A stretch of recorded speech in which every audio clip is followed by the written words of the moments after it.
Hello everyone. आज मैं बताने वाली हूँ जब हम सिलाई करते हैं या सिलाई सीखते हैं तो हमें किन किन चीज़ों की बहुत ही ज़रूरत होती है।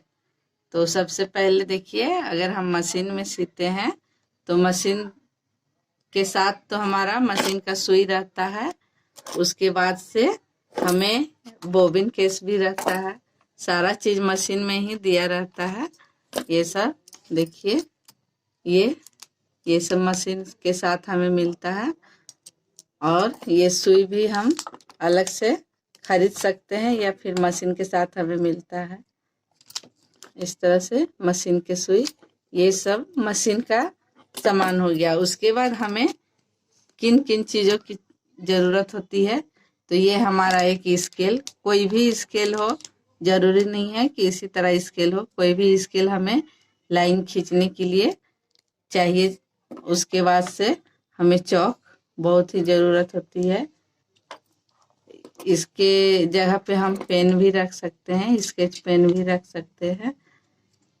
और ये सीजर देखिए, ये हमें बहुत ही ज़रूरी होती है। उसके बाद से इंची टेप, ये भी हमें नापने के लिए ज़रूरत होती है, इससे हम मेजर करते हैं। उसके बाद से हमें देखिए, ये थ्रेड और ये छोटी सी सुई भी ज़रूरत है हमें।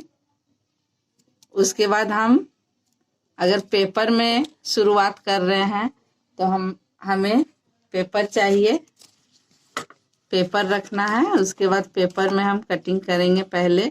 सबसे पहले तो पेपर में ही कटिंग करना चाहिए, क्योंकि पेपर से हमें अच्छा रहता है, कपड़ा उससे बर्बाद ना हो। इसलिए पहले पेपर से ही हम सीखते हैं, जो भी सिलाई सीखते हैं। उसके बाद हम फैब्रिक लेते हैं। उसके बाद से हम फिर फैब्रिक में कटिंग करते हैं। जब मेरा सक्सेसफुल हो जाता है कि हाँ, हम अच्छे से कर लिए, उसके बाद ही हम कपड़े में कटिंग करते हैं।